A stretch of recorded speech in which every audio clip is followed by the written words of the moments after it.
Hello everyone, welcome back to my YouTube channel. आज हम करेंगे क्लास 11th की अकाउंटेंसी का चैप्टर 9 जिसका नाम है books of original entry journal के प्रैक्टिकल क्वेश्चन का सोल्यूशन नंबर 20। क्वेश्चन नंबर 20 मैंने ऑलरेडी नोट कर रखा है। क्वेश्चन नंबर 20 में आपको जर्नल एंट्री करनी है। टोटल 5 जर्नल एंट्री आपको गिवन है। तो देखिए, सबसे पहले इनका एक बेसिक रूल समझ लेते हैं, गोल्डन रूल समझ लेते हैं। देखिए, गोल्डन रूल में बता रखा है asset expense drawing purchase sales return और लॉसेस, ये जब इंक्रीज हो जाए, आपको ट्रांजैक्शन पढ़ के ये पता चल रहा है कि आप ये सब इंक्रीज हो रहे हैं तो डेबिट करना है, और अगर ये डिक्रीज हो रहे हैं तो क्रेडिट करना है। सेम इसी तरीके से liability, income, revenue, capital, sales, purchase return, income और गेन इंक्रीज हो जाए क्रेडिट कर दीजिए, डिक्रीज हो जाए आप इसको डेबिट कर दीजिए। अब चलिए बिना देरी के शुरू करते हैं अपने आज की जर्नल एंट्री को। तो पहली जर्नल एंट्री है goods for 50,000 was destroy by fire. तो यहाँ पे देखिए 50,000 के जो गुड्स है ना वो डिस्ट्रॉय हो गए फायर से। एक तो हमारी परचेज जो हमने कर रखी थी वो कम होगी, जब परचेज कम होती है तो हम उसको क्रेडिट करते हैं। और लॉस बाय फायर है ये, मतलब कि गुड्स में आग लग गई तो एक तरीके से लॉस हो गया।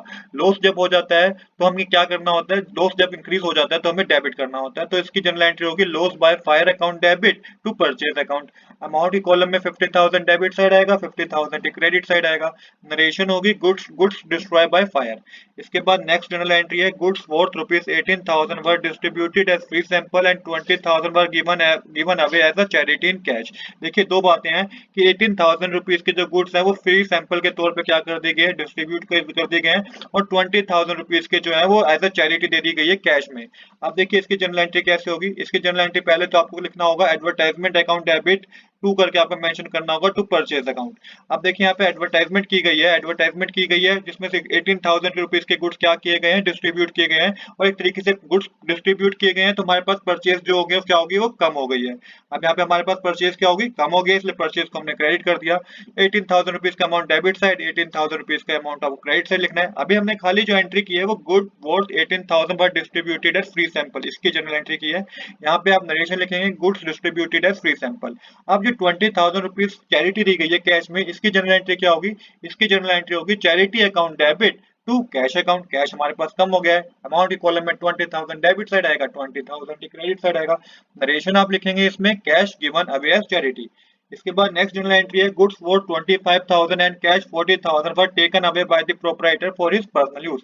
दो बातें हैं, एक तो 25,000 25,000 का गुड्स विड्रॉ किया गया है, 40,000 का कैश विड्रॉ किया गया है पर्सनल यूज के लिए। तो एक ड्राइंग होती है, ड्राइंग इंक्रीज हो जाएगी तो आपको डेबिट करना है। तो drawing account debit to cash account, एक तो कैश विड्रॉ किया गया है, और टू परचेज अकाउंट क्योंकि गुड्स भी विड्रॉ किए गए हैं तो परचेज हमारी कम हो गई है इसलिए आपको क्रेडिट करना है। ड्राइंग में टोटल अमाउंट जो विड्रॉ किया गया है वो 65,000 का होगा।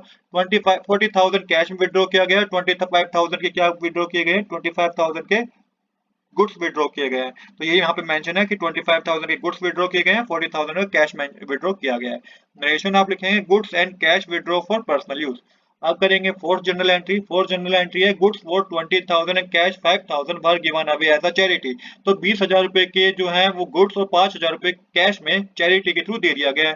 तो charity account debit to cash account to purchase account आपको मेंशन करना होगा। चैरिटी में आपको टोटल 25,000 रुपीज का गुड्स और 5,000 रुपीज कैश है ना, तो चैरिटी में 25,000 रुपीज आ जाएगा, कैश में 5,000 आएगा, और गुड्स जो थे वो 20,000 के थे तो ये 20,000 आपको क्रेडिट साइड मेंशन करना है। नरेशन आपको लिखनी है goods and cash given as charity. इसके बाद फिफ्थ ट्रांजैक्शन है और ये हमारी लास्ट ट्रांजैक्शन है, cash 1 lakh were stolen from the iron safe of the trader. तो 1 लाख रुपीज का कैश स्टोलन हो गया, मतलब कि चोरी हो गया है, तो इसकी जनरल एंट्री होगी loss by theft account debit to cash account. Amount के कॉलम में 1 लाख डेबिट साइड आएगा, 1 लाख की क्रेडिट साइड आएगा। नरेशन आप लिखेंगे कैश स्टोलन। अब टोटल कर दीजिए, टोटल करके जो आपके पास आएगा वो डेबिट साइड आपके पास टोटल करके आएगा 2,78,000, क्रेडिट साइड भी 2,78,000 रुपीज आएगा। तो आज के लिए इतना ही। I hope you like this video. If you like this video please do subscribe this channel. Thanks for watching.